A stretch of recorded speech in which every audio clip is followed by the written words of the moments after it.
So let's summarize.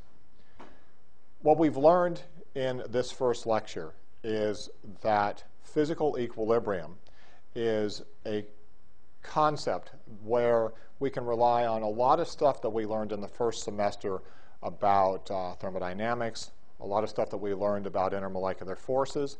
We can bring that all together to develop this complete qualitative and quantitative picture for a phenomenon that we're all very familiar with, the idea that I've got a surface and I want to know exactly how much of a head of gas I have above it.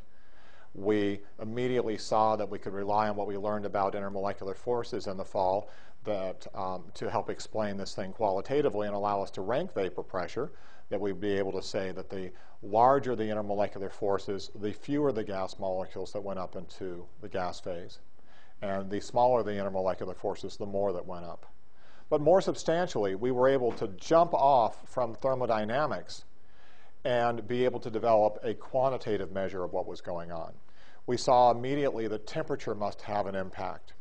And we understood that from delta G equal to 0 for the vaporization, that we had a launching point for developing the quantitative relationship that turned out to exist through the Clausius-Clapeyron equation.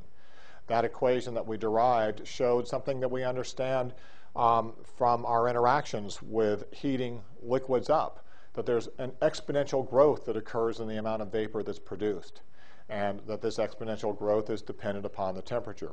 Sure enough, the Clausius-Clapeyron equation that we derived is one that actually allows us to predict the vapor pressure for any given temperature, provided that we have delta H of vaporization associated with it.